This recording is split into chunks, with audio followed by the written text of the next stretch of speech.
Hello, everybody. You are listening to Loot Air Student Radio, LASR. You can call in and talk to us at 253-535-7755. And make sure to visit our website, plu.edu/LASR. You can also find our Instagram, LASR Radio, at LASR RADIO. Also, be sure to give us a check out on Instagram on looking up the_nest_PLU. Now, with that being said, welcome to today's episode where a lot has happened in the past few days. A lot is an understatement, I would say. Yeah. If we're looking at the vast landscape of everything sports, a lot is an understatement. So to start off today's segment, I'm going to unleash on the Mariners like I said I would do last week. Now, granted, my anger has simmered down. It really has. I'm not as mad about it. But what I am pissed off about, all right, I should put a warning. There might be some language that naturally comes out of anger. So we were told by people who are our higher ups here that we're allowed to let that frustration come out as long as we keep it down. So with that being said, I'm still pissed at the Mariners at the fact that our owner, we're not going to go after Juan Soto. We're not going to go after any free agents. We're going to sit there and look pretty for everyone else in the MLB to laugh at and have fun at.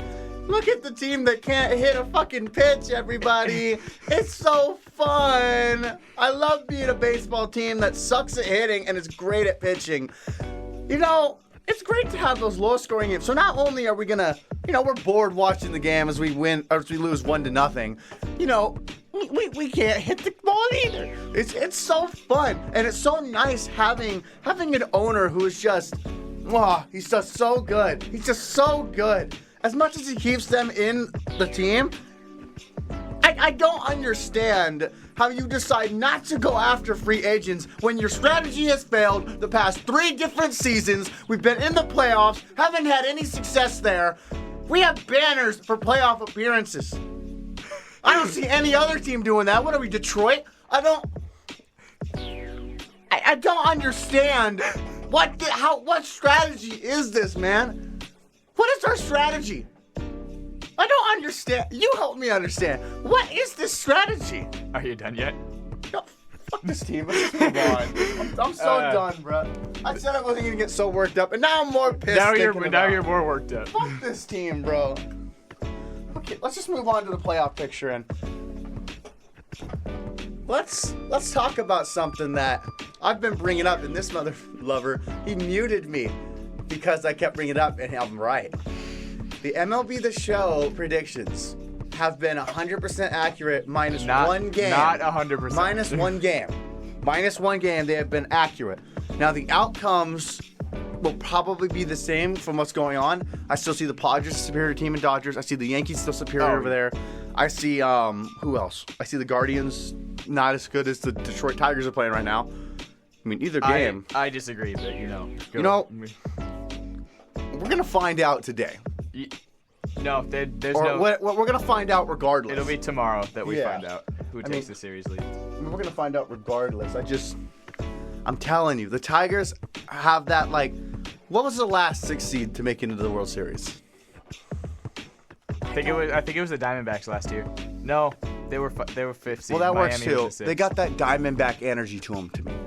Same with the Padres. Padres feel really good right now. Even in that first matchup, they nearly did it also there. I feel really good about about the MLB The Show prediction.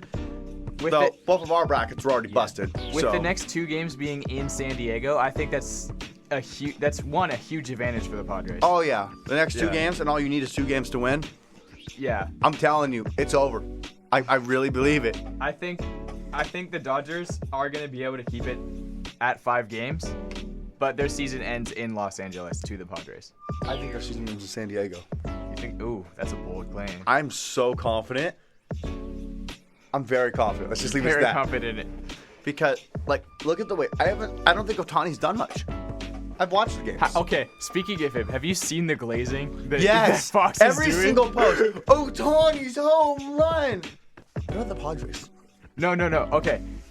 When So Fox has been airing the National League Division Series, and they literally have a countdown for the number of batters until Otani appears.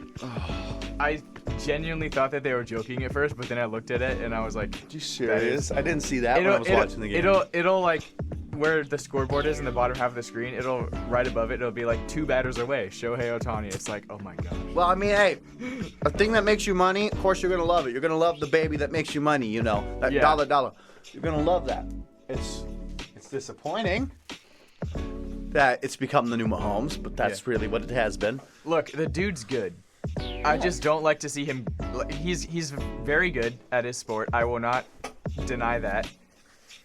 But why? But I don't think the glazing and like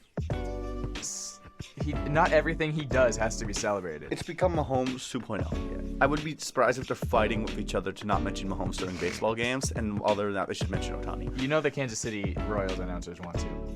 No, we're talking about Mahomes, but Otani, no. All right, I will say. The 50-50 season, that was impressive. First time it's ever been done in MLB history. No, I heard it happened again, like in the 80s. Well, in modern day, like World Series history. That's impressive. I think that deserves to be celebrated because that's super cool. It takes a lot of work to do. But then you got announcers over here that are like going crazy when he hits a single when the bases are empty. Mm-hmm. Like make sure you zip it up when you're done. Anyway, So, I really think we should really figure that out. I just found my pen that's been here for a whole week. Oh my gosh, a magic pen. A magic pen, everybody. It's a magic pen. Look, brother. I left that there last week and I was looking. Yeah, it's not a big deal. I just thought. All right, anyway. So, let's talk about more of the playoffs matches. The Yankees and the Royals. That is closer than I thought it would be. The Royals had. The Yankees, they kind of. That was closer than I thought it was going to be. This series. Wait, no, game 1 was won by 1 run, and I know. And the lead changed like 4 times. I think they're a lot closer in like terms of how good they are than we all initially probably thought. Because remember, the Yankees were made out to be this big superior juggernaut. Honestly, I think the Royals are finding holes in that offense. I could see the Royals upsetting them. I don't want to admit it because I want the MLB The Show to be right, but I don't think it's going to happen. Yeah. But if it does, that's so cool. If it does, that'd be awesome. I'd love to see, just for the hell of it, Royals Tigers in the World Series. They can't be in the World Series. They're both American League. Are they? Yeah. Oh. They could be in the American League Championship Series, and they're in the same division, so that'd be pretty You can cool tell too. Who's new to baseball here, everybody. Anyway. Yeah. I've only been following baseball for, 3 years now? 2 years? I think about...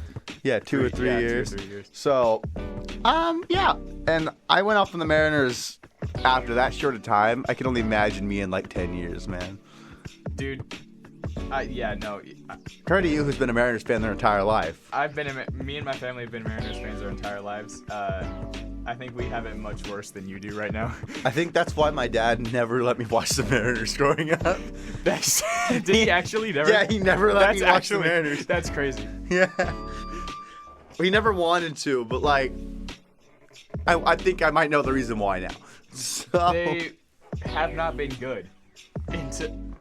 I remember watching a video on the history of the Seattle Mariners, and I heard there was a couple of times where we nearly got relocated because how bad we are to. So ironic, but we almost got relocated to OKC in of course 1970 something. Was it like a 3-hour plus long video? It was. Yeah, I think I know the one you're talking about. I'm gonna look this up real quick. I haven't watched it, but I think I know the one that you're talking about. It's like a super long video essay. Yeah. Oh, apparently we were almost relegated. That's not shocking.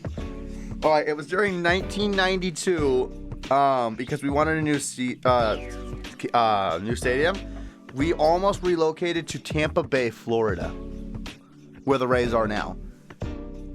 Shoot, I mean, if it wasn't for the buy by the Nintendo of America and several members of the community, we would have been relocated. Maybe they should have been relocated. The United States Senator also predicted it, or prevented it. Maybe they should have been relocated. We might actually have a good team now. Yeah, it was a threat. We were given a franchise in 1977. Yeah, you know, a 50-year franchise, and you only make the playoffs 5 times. There's something wrong there. You know what? If we didn't get the team, it would be the same situations we are in with the Sonics, though. So That's true. or we were in with the Kraken too. So Yeah. I mean, at least we got that. All right. Anyways, back to the other playoff teams. Yeah.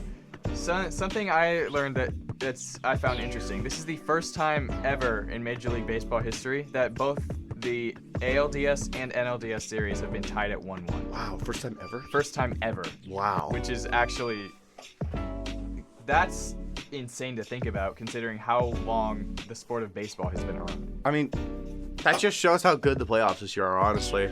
Like, I expected it to be more of a blowout in a couple games. Like I said, the Yankees, I expected them to sweep the Royals. The only one that's been a blowout so far was Dodgers, Padres. Oh, no, there's been 2. There was Guardians, Tigers game 1, and then Dodgers, Padres game 2. Those have been the only 2 blowouts. Other than that, all the games Guardians, have been Tigers game 1 made me sweat a little, man. What was that? That was my chair. Wow. How did that one make you sweat? It was 7-0. Yeah, that's why. It made me sweat for the MLB The Show prediction. Oh, and then the Tigers took game 2, and it's like, I'm like, oh, we're all good, everybody. Funny, Tigers game 2, it was 0-0 through 8 innings, and then the only run scored was a 3-1. I remember sitting 3-run homer, top of the 9th with 2 outs. I was sitting in anthropology class, you know, as one does when watching baseball, and I was like, I think I actually screamed out, "Let's go," and they screamed it, and my professor was like, it was funny. To me, it was not funny, but to everyone else. Dude, everyone else was probably so confused. Uh-huh. Because imagine you were talking about, what Talking about, so that's what this, oh my God, they scored. Yeah. All right. So, All right, before we move anyways, did you want to? Oh, I just wanted to remind everybody, you are listening to Lou Air Student Radio. That's LASR. You can call in and talk with us at 253-535-7755.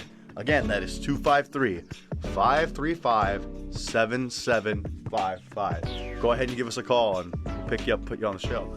Yeah. Anyway. All right. So I did want to finish off with the MLB playoffs for now. Which game is first? I believe Phillies and Mets is first at 2:08 p.m. tonight, and then Dodgers Padres at 5:08. That's the game we haven't talked about yet. The Phillies and the Mets. You're right. Yeah, we gotta. Oh my God. I have. The Mets are killing them, dude. Sure, the Phillies won game 2. But the Mets are killing them. It was by 1 run, but the Mets are seriously showing. The Mets are a fun team to watch. It's clear the Mets are a World Series contender. Yeah. They are that good. What you need when you're a baseball team, from what I've learned in my 3 years of experience, I've learned you need big hits in the final innings, which every baseball team typically does, and you need somebody to spark that spark, even if you're down by 4 or 5. And that's exactly what happens with this Mets team. Exactly what happens with this damn Mets team. They are so good at late game rallying, and it is incredible to watch. It is so fun. I normally don't have fun watching because I'm a Mariners fan, but watching this Mets team, man, it's so fun. And you're so excited to see the 8th and the 9th inning, maybe even the 7th, because you just know. Yeah. You just know they're going to turn it around somehow and make it an exciting ending. I have a friend who's a Mets fan, and I believe he said that he doesn't tune in until at least the 7th inning because he knows they're not going to do anything. And then it's the last 3 innings where everything happens. You know what this reminds me of? This reminds me of the 2020 Seahawks. How so? We do nothing in the first half and third quarter, and then we all of a sudden turn into God football team in the final quarter. I want to go back to 2020. In terms of sports. I don't. For sports, not for anything else. I want to go back to 2019 for sports. Screw 2020. That's when the Seahawks really felt like they could win the Super Bowl. Yeah, except we all know what happened. Speaking of the Seahawks, oh God, it might be time to hit the panic button. At least it feels like it. I think we need to wait until we see how this Thursday night game goes. If we lose to the Niners and end up 3-3, it might be time to hit the panic button. Honestly, the way the Niners just lost, I feel like we could beat them. I think we're gonna win. I am more confident this year that we can beat them than I have been the past 2. The way McDonald spoke to after the game, I think this team's got a fire a little bit after losing that embarrassing game. He definitely was going off on them. I posted on Instagram for the next Instagram story. Mick McDonald having Vietnam flashbacks. He was definitely going off on them in the locker room after that game. Like I feel like he's gonna have a fire into this because we haven't beat the 49ers in the past 2 years. Yeah, it's been 5 straight L's, including the playoffs. We have not beat them for the past 2 years straight. But seeing as how they just lost to the Cardinals, which, by the way, I am not saying that the Cardinals are a bad team by any means. I still feel like could be a sneaky good contender if they get a win streak going. There is an update, by the way, about Christian McCaffrey. He'll be out another month. I heard it was potentially the whole season. Yeah, I heard a month for sure for starters. Yeah. George Kittle, he will not be playing this game. I'm gonna double check that because I don't want to give the wrong facts. I think Nick Bosa will be playing. I know he was injured to start the year, but he will be playing. And if the memes are accurate, he should have. There are 6 players that could miss it. These are the people that did not participate in practice: Chris Conley, Jordan Elliott, Demetrius Flanagan-Fowles, Talanoa Hufanga, kicker Jake Moody, and Chardavius Ward. Jake Moody. How does a kicker get injured? Limited participation: Jair Brown, George Kittle, and Fred Warner. Ooh. It is likely Talanoa Hufanga suffered a wrist injury during the Cardinals game, and additionally, quarterback Tre'Davious Ward's status is one to watch. He was listed as non-participant. Oh. So it's an injured Seahawks team versus an injured Niners team. Yeah, and here's for us, the Seahawks. Byron Murphy, Derek Hall, Jenna Nwosu, Tariq Woolen all did not practice. I mean, Tariq got injured on Sunday. Limited practice, Pharaoh Brown, Rashawn Jenkins, Julian Love, Boye Mafe. Everybody good to go. Noah Fant, Jonathan Hankins, DK Metcalf, he's good to go. Brady Russell, Laviska Shenault, Leonard Williams, and Cameron Young are all back. Okay, so I think it's going to be a close game, but our offense does appear to be more healthy than theirs, so we should be able to squeak out a win. I think if we do win, I think this is going to be more defensive than offensive because we're missing a lot of people on defenses. They got something to prove. Now, I could be completely wrong. And it could be offensive shootout. Because, again, you're missing all those pieces on defense. Yeah. Brock Purdy's been playing like an elite-level quarterback. I'm going to lay it down right now. Final score 38-31 or 38-32 overtime. Seahawks win it in Lumen Field. In the throwbacks, too. In the throwbacks, which we were planning to go to that one at first, but, tuition's expensive. So tuition is expensive. Who needs to see the Niners lose in a class-action elite game? That could be going down as a classic. I love being poor. All right, so let's move on. Let's talk about Sunday and, the loss to the Giants. How are we feeling about that? Special teams, you got to do better. You got to do better. They do. Even if that was a missed penalty, which I posted on the nest. It definitely 100% was, but there were so many missed penalties in that game at that point it just didn't even matter. No, it really didn't. Like they didn't call pass interference on. It was like 2 plays before that. There should have been a pass interference call that they didn't do, and there was just so much that went wrong. We can't even blame just the refs for this one. We did not play like we should have against that team. I don't understand why we've become the check down team. We were never known for that, as far as I'm aware. We were never known as the check down team. We have become Daniel Jones 2.0 as a team. We made Daniel Jones look like Joe Montana, and I don't like that either. I'm so worried about our offense because Ryan Grubb, what I don't understand why we're throwing a screen on a 3rd and 16. It's giving me Shane Waldron flashbacks, and I don't like it. Or going for it on 4th down, deep in Giants or in our territory. I questioned that, but I know it was a risk that had to be taken, but it wasn't a good play call. Now, I think what really lost us the game. 3rd and 2. We're in the Giants 40. Gino drops back, throws to Njigba, and Njigba drops it. Yeah. I think that's what cost us game. You make that catch, Seattle first down, it's right in the clock, go for the touchdown, we get it. Because they were clearly not going to settle for the field goal. Oh, they shouldn't have. So they shouldn't have been in a position where they had to settle for a field goal anyways. Defense gave me Pittsburgh vibes from last year. Too much running going on, not enough blocking, not enough. We weren't getting anything on the ground either. So I don't know why we kept. Was it Walker or Charbonnet? Didn't catch the first half of the game much. They both played a bit. I think Walker played a little more. I wonder if Walker might still be a little injured also. I think so. Because they did take Walker out like halfway through the game and put Charbonnet in. I'm a bit worried for his health. Like I really am. This season's just been filled with injuries. Injury after injury. It's like the only injured teams that aren't injured are the ones that you would. Are the ones that are supposed to be good. Yeah, like the Niners, they're supposed to be good. They're injured. The Eagles, they're banged up. I really want to discuss the Eagles after we talk about the Seahawks because I got a lot to say on them. When further on, I've been looking around at the other teams. You got teams like the Vikings who are undefeated with their resurging quarterback. We will talk about them later too. The difference between the Seahawks and the Vikings, one's got a good defense that's consistent, the other does not. Yeah. One has the best wide receiver in football, and one has an underrated one that's not as good. And, I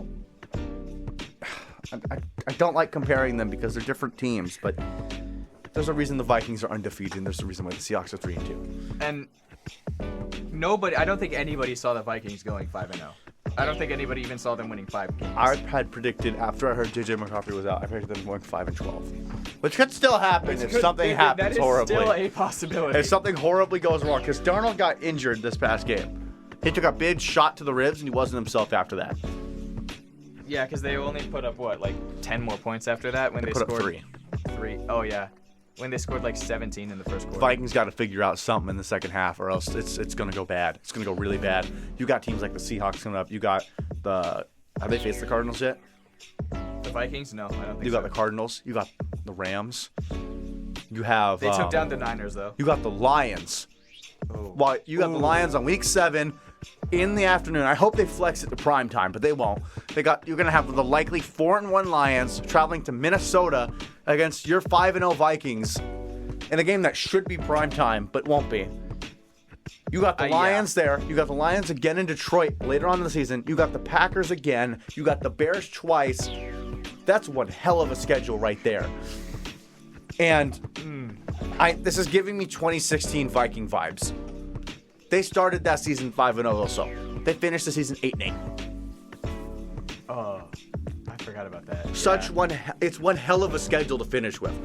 And even though their team is good enough right now to win games, there's a certain point where teams like that play physical, that are very talented on defense and are very talented on offense, your team is going to get roughed up. And I mean roughed up.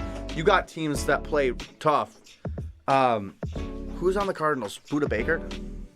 Is he? I think he's still there. Is Budda Baker still on the Cardinals? I think he still is. He's someone who plays very rough in terms of physicality. Yeah. Justin Jefferson takes one hit, could be gone. Yeah. You lose Justin Jefferson, that offense is going to shut down, most likely.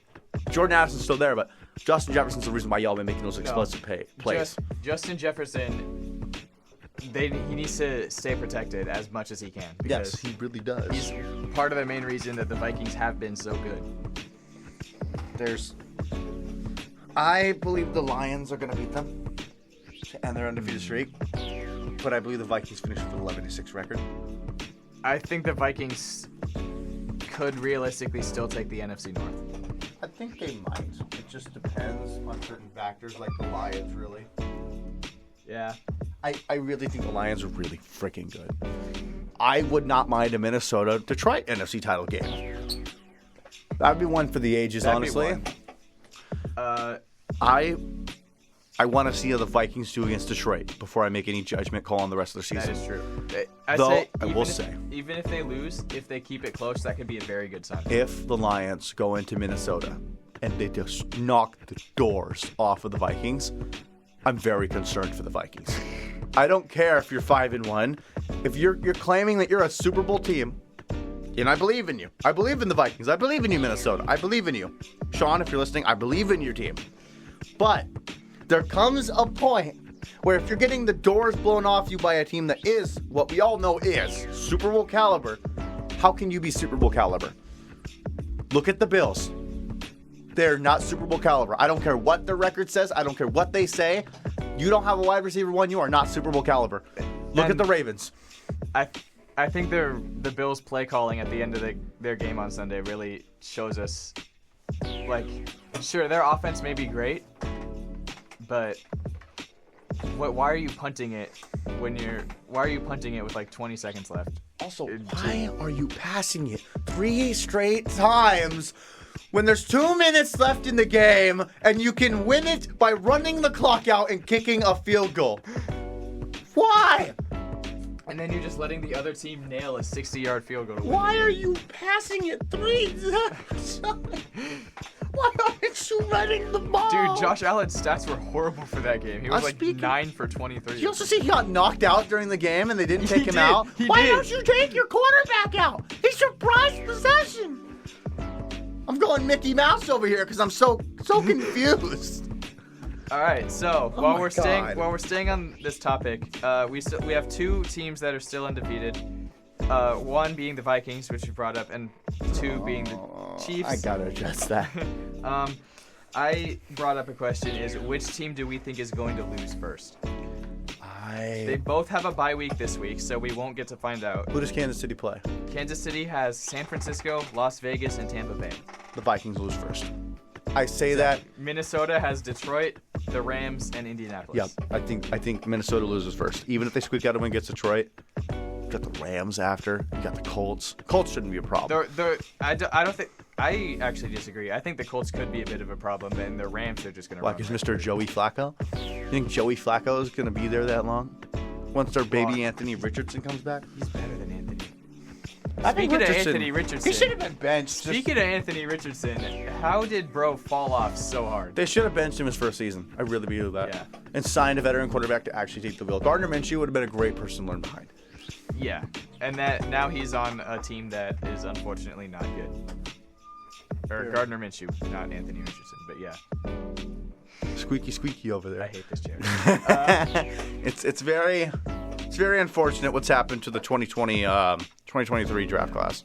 I do think, and I will stand strong on this statement, I think Kansas City starts 7-0 before getting upset by Tampa Bay. I see this, and I hate to say it, I see this closer to the 2007 Patriots. I think that there is talk that Kansas City is going to trade for Davante Adams. If Kansas City trades for Davante Adams, 17-0. Okay, but you also have to consider this. The Raiders and the Chiefs. Actually, I don't know if the Chiefs hate the Raiders, but I know the Raiders hate the Chiefs. I don't think they're going to let that happen. I think the Raiders aren't going to have a choice. The Raiders are pretty ass cheeks. Have you seen last week? Who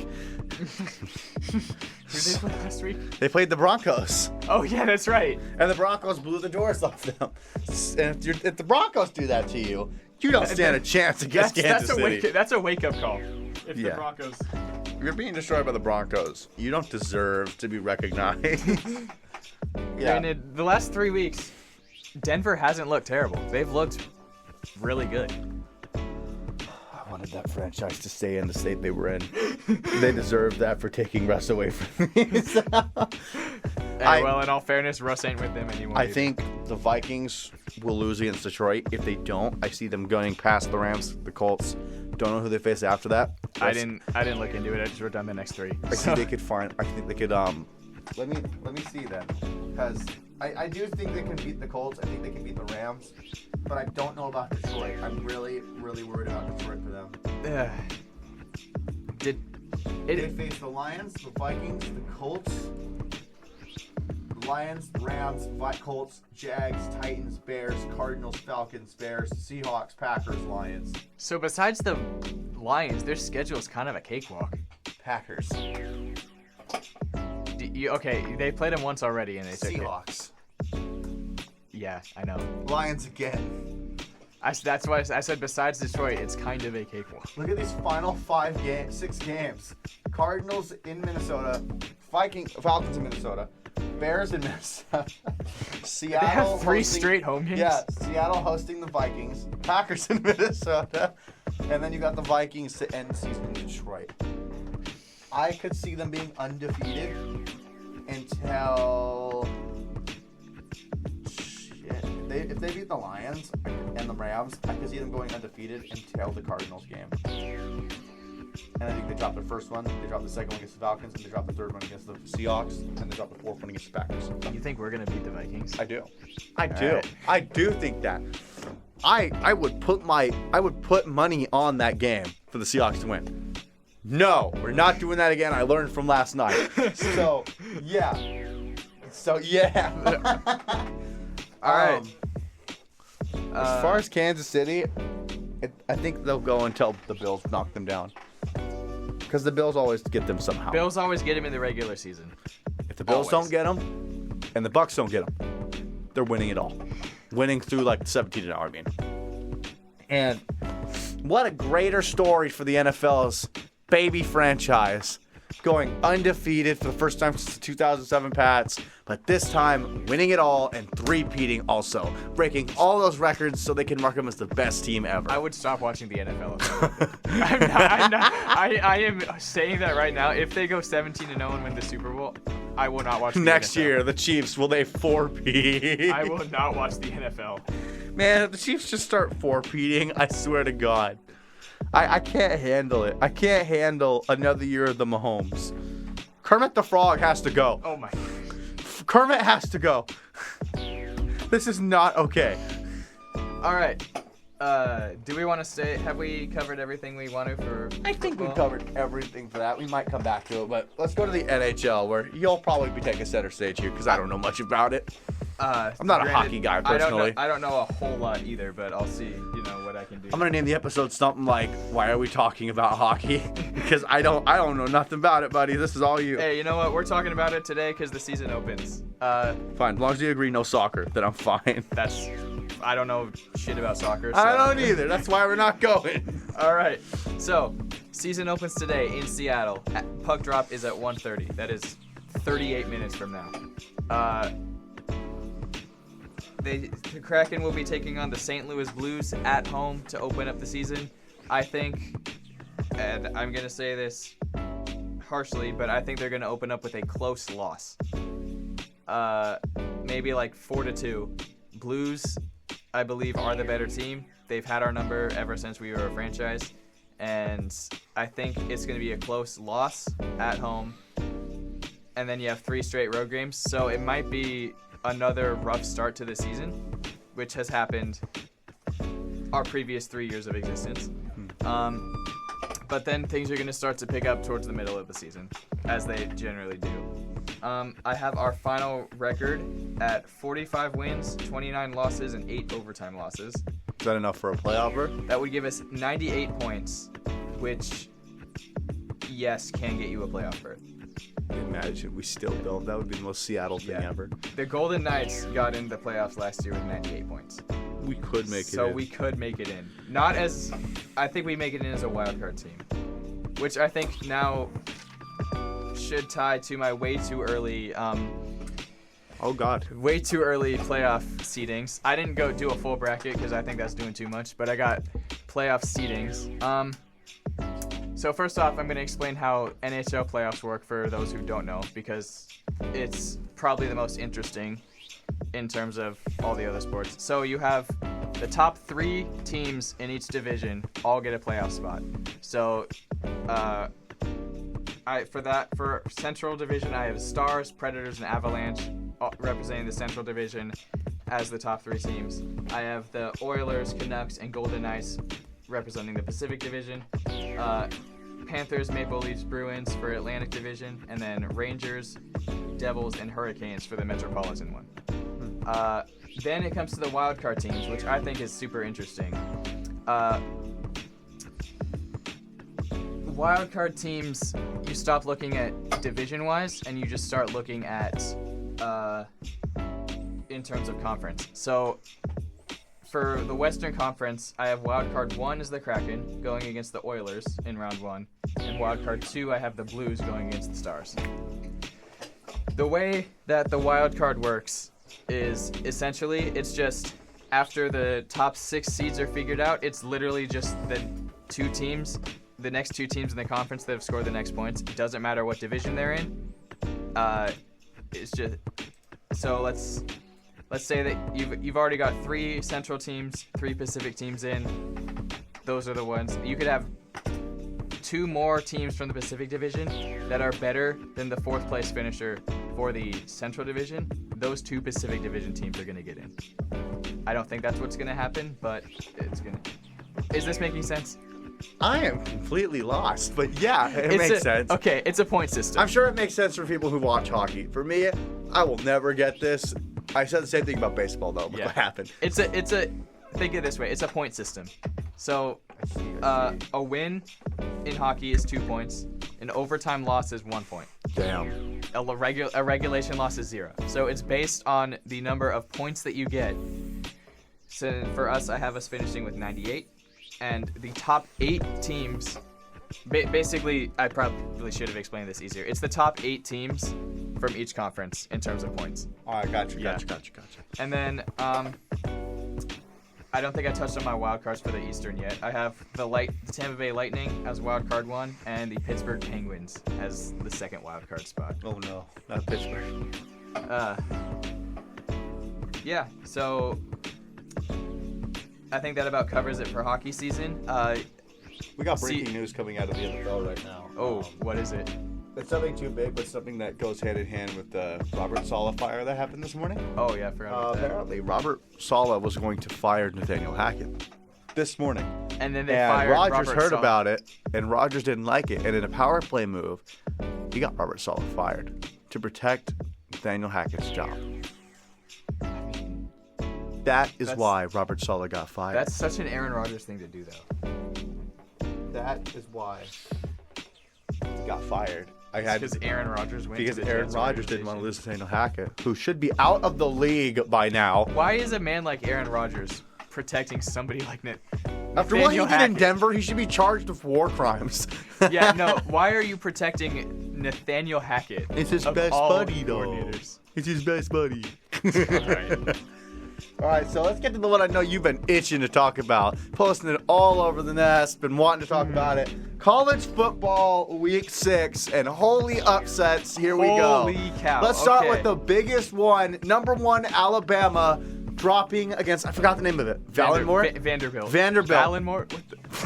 Vanderbilt knocking off in a big blowout-y kind of way the number 1 ranked Alabama The Crimson first Tide. half was absolutely a blowout. Alabama was able to kind of creep back in there in the second half, but no, Vanderbilt they blew the doors off them. Have you seen? You probably haven't looked at the stats for that game. I have not. Time of possession, Vanderbilt had the ball for 42 minutes. I think I get why it was more of a blowout now. Yeah, Vanderbilt had the ball for 42 minutes. Alabama had it for 18. What's crazy is a lot of Alabama fans were shit-talking Vanderbilt before. I saw it on Twitter. Realistically, After what they did to Georgia. Realistically, they should have blown out Vanderbilt. Yeah. After what they did to Georgia, too, which I kept seeing that play. Kept seeing it over and over again. Yeah. Now no one on Twitter's talking. No Alabama fan wants to talk or anything. No, because it's... Yeah. I like to give my girlfriend's mom shit because she likes Alabama and Alabama lost. I was thinking of getting her. Hopefully she's not listening because this would spoil the surprise. I'm planning on getting her a gag gift, like a T-shirt that just is. It's a solid color T-shirt, but it has the Vanderbilt Alabama score plastic on the front. It'd be a gag gift, but I think it would make her. I think that's perfection. That would be. Here, I'm gonna do something for her back, and totally you won't remember this. I'll get you a Christmas shirt of the Malcolm Butler pick photo. All right, you know who that shirt would go to? Who? That shirt would go to her dad. Oh God.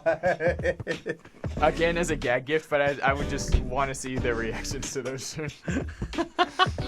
You're going to get a lot of shit back from that. Oh, yeah. All right, so we got Vanderbilt over number 1 Alabama. That was kind of the biggest upset. It was not only Vanderbilt's first win against a top 5 opponent, but against a top 1. Ever? Yeah, their first win ever against a top 5 opponent, and it happened to be number 1 Alabama. That's insane, man. Some other ones we've got are Arkansas taking down number 4 Tennessee, 19-14. Number 25 Texas A&M taking down number 9 Missouri, 41-10. 41. Damn. 41-10. Yeah. And then I don't think that's one that's talked about. I'd be embarrassed to be a Mizzou fan right now. It was like 30-0 at one point. Oh my god. Yeah. And then we've got SMU over number 22 Louisville, 34-27. I'm not surprised about that one, honestly. Minnesota over USC, 24-17. And then here's the one that is awesome. I don't see how this was considered an upset because the team that won was favored somehow. But Washington over Michigan, 27-17. Yeah. Oh my god, we got revenge. Yeah, we did. And UW, the Huskies, were favorite team on basically like any platform where you do sports betting on. Washington was the favorite team, so people were betting on Michigan to win the game. Are Michigan even that good this year? I mean, clearly not if they lost to Washington. I mean, well, yeah, we're not a very good team right now. They were 4-1 going into. Washington was 3-2, so now they're both 4-2. But 2 losses. Yeah, you lose to a team that lost to Wazoo. Yeah, you're not doing that. Hey, don't diss Wazoo like that. Hey, after what happened to Boise State, no, right. They don't deserve my praise. Hey, no, they were not stopping Ashton Genie. Okay. They're still not gonna go to the playoffs, bro. They won't. No, but they could easily finish this. They could win their season out. They could go 11-1. None of Boise State beats their ass again. They're not. They don't play them again. I know. Talk about next year. Yeah, they can't play in the Mountain West Conference Championship because they're not part of the Mountain West. They can't play in the Pac-12 Championship. Not yet, because that's 2026 or 2025. So I cannot wait for that. Boise State and them are gonna be rivals, bro. That's gonna be a hell of a game to go to. You get them possibly twice a year. Oh my gosh, it's gonna be so good. Speaking of Boise State, Ashton Genie, he's got 13 touchdowns through, what is it, like 4 weeks of play? It's been, 4 or 5 weeks. He beat, was it Barry Sanders? I think so. And I think he's got Barry Sanders' record. He's got 1,000 rushing yards through four games that he's played in. That's insane. Like, it takes good receivers to do that. All I'm saying is right now, Seattle Seahawks, look at that man. Please. Lockett's old ass can't do it no more. He can't. All right, well, Ashton Genie's a running back, so. He could use him as a wide receiver. Anyone's better than what Lockett's been. Lockett's not been good this year. Neither has DK, and I hate to say that. Also, but do we DK's really need another running back if we're not going to use him for a receiver? That's true. We have Charbonnet and Walker. I'm not doing a third one. We don't need to atone for Super Bowl 49 anymore. Let it go. Oh my god. It's not your fault. That was 10 years ago, and we're still never going to live it. No, we're never gonna. Bro, did you see there was a post the NFL did when the Giants beat them. They're like, wow, still haven't recovered from Super Bowl 49, have you? No, we're never going to let that down. Even when we were undefeated and they were posting about it, there were so many Malcolm Butler gifs. It was insane. I think that was the only time I've ever seen my mom mad at a football game, too. I remember I was 9 years old, I believe. And my dad, big Seahawks fan. He's never been like the kind of guy to get up and scream, but he sometimes does. Never seen him so upset at a game before. And I remember we had made this crown thing for the Seahawks in class, elementary school, the day before. And I had it on my head and I'm like, Dad, we're going to win the Super Bowl again. And then they threw the pick and I threw it down, stomped on it and said, I hate this team. the closest top 10 things that never happened. No, I'm kidding. No, that really did happen. You can ask my dad about it. I really threw that shit down. I was so mad. Dude, I think for that day, took a bunch of paper and then made it into a giant 12 to put on our window. I was so sad taking that down. I was And also, I remember that was the first year I started liking football. That was the team I was introduced to. The year before, my dad was like, we're going to go to the Super Bowl 48. And I'm like, meh. I don't care. Let me play Mario Brothers. See, that was the game that got me into football. What got me into football was somehow the NFC title game in Seattle, Green Bay. Okay. Now you know why I'm obsessed to go to that game in person. Now I know why much. you want to go to that Packers game. It's going to be so nostalgic for me. Especially if we win in a similar type fashion. We won't, but you know what I mean. Yeah, no. No, not with our special teams. But it's still going to be nostalgic to go and see that. Yeah, you don't... I still find it super upsetting that you come back from being down 19-7 in the last 5 minutes of the game, and then you just go and lose the Super Bowl. Like, I would have rather lost in the NFC title game, honestly. Like, at least that would have been understandable. We made a fight. We tried. In the Super Bowl, you're down at the 1 yard line, 2nd and goal. There's 26 seconds left. You run the ball after beast mode has been dominant all game. You win. You win the Super Bowl off of that. Worst case scenario, he doesn't get in on 2nd down. You take a timeout. You try again. You had one more timeout. Yeah, no, you got one timeout. You don't even have to take it. Clock could continue to roll down. He's gonna get in there eventually. He was 100% going to get in there had they kept trying. Eventually, he would have got in there. There's no debating that with me. He would have got in there. He would have hurdled over the Patriots defenders if he had to. Yes, he would have. I mean, beast mode that season was incredible, if I remember right. Yeah, you know, he should have 2 rings, but he's stuck with 1. I'm trying to find the 2014. Oh, not 2024. That's probably why I can't find it. Speaking of this, he had, in 2014, 280 carries for 1,306 yards, scored 17 touchdowns in 16 games, and was selected to play in the Pro Bowl. Obviously, he didn't play in the Pro Bowl because it was the week before the Super Bowl, but... In Super Bowl 49, Lynch had 24 carries for 102 yards and scored a touchdown in Super Bowl 49. In Super Bowl 49. He was dominant. And you know what? We were like, nah, we're good. We're going to pass on this one. We have to pass it to throw. We have to pass it to throw the other team off. No, they didn't get thrown off. What's crazy? I remember I'd watched the documentary. Belichick said that was the one play they struggled with at practice. Was the screen pass? The struggle with that pass the entire time. Malcolm Butler especially was the one who could not figure it out. Oh, well, how cinematic. And he can remember it got out to Seattle, and that's probably why we called it. But it got out to Seattle, and they were ready for it. And one of their guys, they wanted to put Butler in there to see if he had learned anything. And Butler made the biggest play of his career. That was the game. And quote somebody on NFL Films, that was the game that made Malcolm Butler a household name. No one forgets his name. It's been years, and I remember. It's been 10 years, and I remember his name. And we've continued to own the Patriots ever since. It's revenge. I don't think we've lost a game to them since we lost that. And every time we play them, they zoom in on the Super Bowl 49 banner, and it makes me just hate myself a little bit more. I think every time we play the Broncos, they also zoom in on the Super Bowl 48. I'm okay with that one. That one I'm okay with. I'm okay with that one. Guys, screw the Broncos. There's a reason we won the Super Bowl and they didn't. And the Patriots can say the same thing. I hate you all. Anyway. Yeah, March, I'm still upset. I didn't even know that about Super Bowl 49, but I like how the number one result when I looked it up. What happened to Super Bowl 49? Oh, my God. Malcolm Butler picked off Russell Wilson to win the Super Bowl for the Patriots. Man, I love the early 2010s, late 2010s Super Bowls. That was the best. Bro, Super Bowl 49, Super Bowl 50 sucked, but Super Bowl 51, 52. Super Bowl 51 should have been closer. Super Bowl 50 and 53 sucked. If Cam Newton jumped on the fumble. That was Super Bowl 50. Oh, I'm sorry. Did you just say Super Bowl 52 sucked? No, Super Bowl 50 sucked. Okay. That was the Broncos and the Panthers. I could have sworn you said 52 because No. I was like, that one was awesome. You can check this when we post this on YouTube. I said 50. 50 sucked. 52 was great. 52 was awesome. I remember watching that when I was in middle school, and that was just awesome, bruh. 52, I think, has been replayed so many times. I can't stand watching it because I've watched it so many times. Yeah. But what's sad is we had to take all the fun of the next two Super Bowls, put it in that one because the 53 sucked. 53, the final score was 13-3.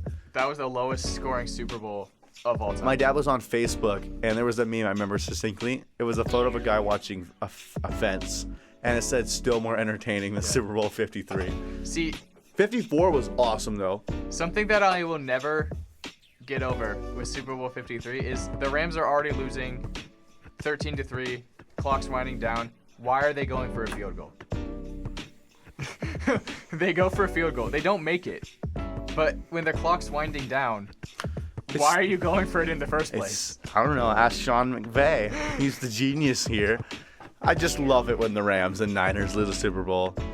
They haven't won a Super Bowl since the 90s, and you look at the Rams, who Bought their way to a Super Bowl. Yeah, bought your way to a Super Bowl. The Bengals still should have won that game. That was, I think, pass interference on Jamar Chase to end it, but whatever. And I think that was that might have been a missed holding call on the Joe Burrow tackle that ended the game. It's still nice, though, to see Aaron Donald get a ring. He really deserved it. He did. As much as I hated the man, because he killed Geno Smith every single time he went out there and Russell Wilson, it's still cool. Was the most deserving player on that team. Matt Stafford, too. Matt Stafford should have won one with Detroit, though. No, Detroit never would have done what he needed. As much as that sucks. Yeah. Well, All right. Well, anything else we want to touch on before we? I think that's pretty much it. But I wanted to well, then weren't we gonna head back to something? You wanted to go back to? Was it baseball related or no? I thought it was NFL related. Oh right. Yeah, it might have I been wanted to NFL touch related. on the Seahawks vs Niners and get our predictions in now. While we can. Yeah. Because this is gonna be up before that game starts on YouTube. What do you think? I feel way more confident than I have the past 2 years that we can beat them, especially since their offense is more banged up than ours. Both defenses are pretty banged up. And we've seen how Brock Purdy's played without Christian McCaffrey in the clutch. I have to consider we have not scored more than 30. We have not scored 30 points or more in a game yet this year. So I think it will be. Let's go 28-25 Seahawks over the Niners. Over a walk-off field goal. I'm more confident also than I have been the past couple of years. I am more feeling that this is going to be a higher scoring game. And I don't think it'll be a contender for game of the year, but I think it'll be very high scoring. Seattle wins it 34-28 overtime. Walk-off touchdown JSN. And it'll give us a comfortable lead in the division because I think who do we face after this? The Falcons in Atlanta. Our next schedule is a gauntlet. We've got San Francisco on Thursday, Atlanta, not the following Sunday, but the Sunday after that, and then Buffalo. Our schedule is a must-win game. If we lose this, I think we have to win at Atlanta. If we lose against Atlanta, season's over. If we lose in Atlanta, Because Buffalo, I don't see us beating Buffalo. If we beat Buffalo, mark this on the air. If we beat Buffalo, I will come in and eat a Seahawk hat on air. You can mark that down, everybody. I will eat it on. I will film him doing that. Will literally. He'll film it and it'll be on the Nest Instagram story. That's all that that episode will be. Is you guys are just gonna listen to Charles eating a Seahawks hat. Anyway, I think that's pretty much all we got now. I think that's everything we've covered. So, yeah. Unless you got anything else. Have we touched on Washington yet? The Commanders? We haven't touched on them beating we haven't them. touched on them. I mean, we touched on Jane Daniels. We did a segment last week, but why don't we touch on them a bit more? They're 4-1, best team in the division. They might be the best team in the NFC right now. I think they're the most electric. I wouldn't call them the best. I still wish we could see them face the Vikings this season, but they've got a realistic shot. We've got a realistic shot of it being a Vikings-Commanders NFC championship. Which I also want to make this bold claim. I believe the Commanders are winning the NFC East. I do too. I believe the Commanders are winning the NFC East, and I think they get the number 2 seed in the NFC. I say 3. I wouldn't say. Who do you think's 2 seed? You think the Seahawks or the Niners are not 2 seed? No, I think no. the Falcons are going to win 13 games? With the way the NFC. Okay, yeah, you might be right. Brother, who is going to win more games than the With the way Commanders? the NFC West is going, the winner of that division is going to be the 4th seed. Yes. Brother, you think the Falcons are winning 13 games? The Commanders, I think, are the obvious 2 seed here. Yeah. Unless the Eagles somehow come back and they're the gods of the NFC again. If the Vikings somehow fall off, the Commanders could get the 1 seed too. Imagine a rookie quarterback winning the Super Bowl his rookie season. Brock That's Purdy never almost did That's it. never happened before, has it? It almost had, but Brock Purdy kind of died that game. Well, he, still wasn't Super Bowl. He went to it was NFC Championship. I know, that's why I said he died that game Yeah, that's true. and was reborn again. 31-7. He was reborn again 3 months later. I was surprised he even started that season. Honestly, when Jimmy Garoppolo dies, Trey Lance dies, then you got Brock Purdy, who also died in the SNL. Then Juan Jennings came and he died. So who else do you got beside an injured Brock Purdy, who then died again? Like, the entire quarterback room died for their sins that day. So For their sins is crazy. that's what you get for killing my Seahawks. Yeah. So I want to make this statement on air. If it is a Vikings Commanders NFC Championship game, I personally will fly out there and go to the game. I will go with you. Put that on record. I'm going to shake his hand. We're shaking hands right now. Shaking hands. We are going to fly out to Minnesota, and we are going to do an entire live stream reaction on the Nest. And we're going to save that, put that up there. We're going to do that. This is if this happens. I just can't wait to open up a credit card and to be $400, $500 in debt, because that's how much it's going to be. That's going to be just for tickets. Just for the flying there. Yeah. Tickets, on the other hand, they're going to be more expensive. We'll divide the cost somehow. Oh, the tickets are going to be like Why don't I buy the $1,000 tickets, at you least. buy the plane tickets? Tickets are going to be $1,000 at least. Bro, so are the tickets. so are the plane tickets. It's going to be $2,000 probably. Anyway, with that being said, I'm glad everybody who tuned in. You were listening to Lou Air Student Radio, LASR. You can find our website at plu.edu/laser. And with that being said, later tonight, look forward to cleaning out the closet with DJ Blast at around 7 o'clock or 7:15. This has been Hawkverse. And this has been Coleman. And we will see you guys next Tuesday, 12:20 to 1:20. Have a good night, everybody.